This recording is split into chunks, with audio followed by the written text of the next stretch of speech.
নমস্কার বন্ধুরা, রিনা রন্ধনশালায় আপনাদের সকলকে স্বাগত।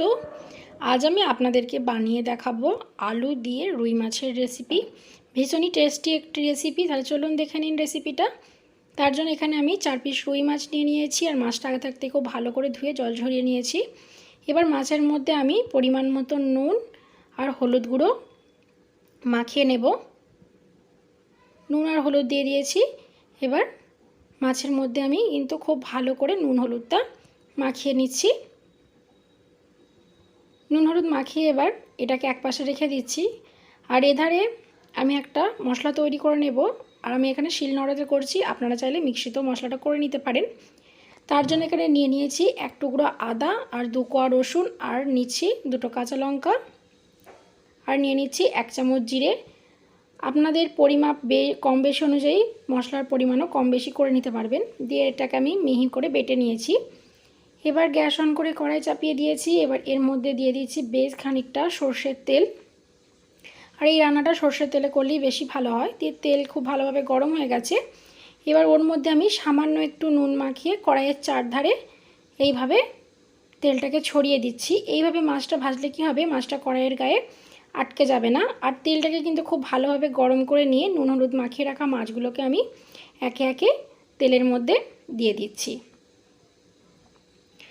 দিয়ে দেখুন গ্যাসের ফ্লেমটা মিডিয়ামে রেখে মিনিট 3 সময় একটা দিক ভেজে নিয়েছি। এবার মাছগুলোকে উল্টে দিয়ে অপর দিকটাও আমি ভেজে নেব। দেখুন এখানে আমার মাছ ভেজে নেওয়া হয়ে গেছে। আমি খুব কড়া করেও ভাজিনি, আবার খুব হালকা করেও ভাজিনি, মিডিয়ামভাবে মাছটাকে ভেজে নিয়েছি। এবার তেল ঝরিয়ে মাছগুলোকে আমি উঠিয়ে নিচ্ছি। এবার ওই মাছ ভাজা তেলের মধ্যেই আমি আলু ভেজে নেব। এখানে আমি এইরকম লম্বা লম্বা টুকরো করে আলুগুলোকে কেটে নিয়েছি। দিয়ে এবার সেই আলুগুলোকে আমি এর মধ্যে দিয়ে দিচ্ছি।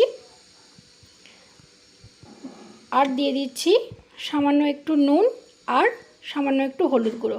এই নুন আর হলুদ দিয়ে আমি আলুগুলোকেও খুব ভালো করে ভেজে নেব। দেখুন গ্যাসের ফ্লেমটা মিডিয়ামে রেখে আলুগুলোকে আমি হালকা করে ভেজে নিয়েছি। খুব লাল করে এখানে কিন্তু আলু ভাজার দরকার নেই। আর এই গ্যাসের ফ্লেমটা মিডিয়ামে রেখে ভেজেছি বলেই ভাজতে ভাজতে আলুগুলো কিন্তু 60% মতো সেদ্ধ হয়ে গেছে। বাকিটা রান্না করতে করতে হয়ে যাবে। এবার ওই তেলের মধ্যেই আমি দিয়ে দিচ্ছি একটা মিডিয়াম সাইজের কুচিয়ে রাখা পেঁয়াজটাকে আমি এরকম লম্বা লম্বা করে কুচিয়ে নিয়েছি। দিয়ে এবার পেঁয়াজটাকে দিয়ে খুব ভালো করে আমি নাড়িয়ে চাড়িয়ে পেঁয়াজটাকে হালকা করে ভেজে নিচ্ছি। দেখুন পেঁয়াজ মোটামুটি ভেজে নেওয়া হয়ে গেছে। এবার আমি এর মধ্যে দিয়ে দিচ্ছি একটা ছোট সাইজের কুচিয়ে রাখা টমেটো। দিয়ে টমেটোটাকেও দিয়ে খুব ভালো করে নাড়িয়ে চাড়িয়ে দিচ্ছি। আর সামান্য একটু নুন দিয়ে দিচ্ছি, তাহলে কি হবে টমেটোটা খুব ভালোভাবে নরম হয়ে যাবে।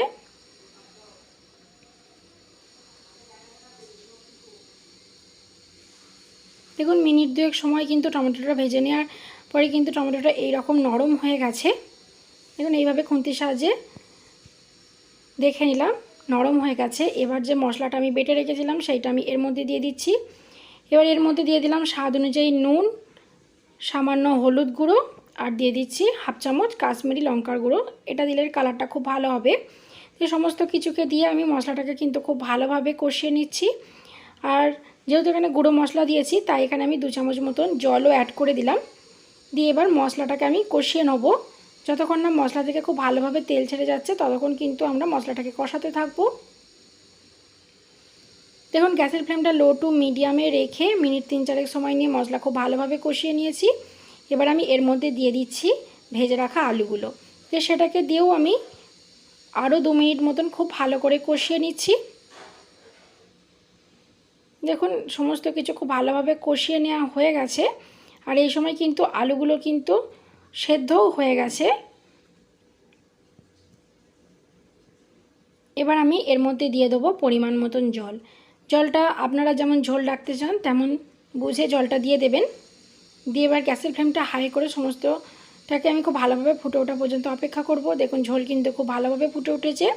এবার যে মাছগুলোকে আমি ভেজে রেখেছিলাম সেই মাছগুলো আমি এর মধ্যে দিয়ে দিচ্ছি। দিয়ে খুব ভালো করে নাড়িয়ে চাড়িয়ে দিচ্ছি। এবার আমি এর মধ্যে অ্যাড করে দিচ্ছি সামান্য একটু গরম মশলার গুঁড়ো। দিয়ে খুব ভালো করে মিশিয়ে দিচ্ছি। দেখুন সমস্ত কিছুকে খুব ভালো করে মিশিয়ে দিয়ে গ্যাসের ফ্লেমটা লো টু মিডিয়ামে রেখে এটাকে আমি 3-4 মিনিট খুব ভালো করে রান্না করে নেব। চাপা দিয়ে দিয়েছি।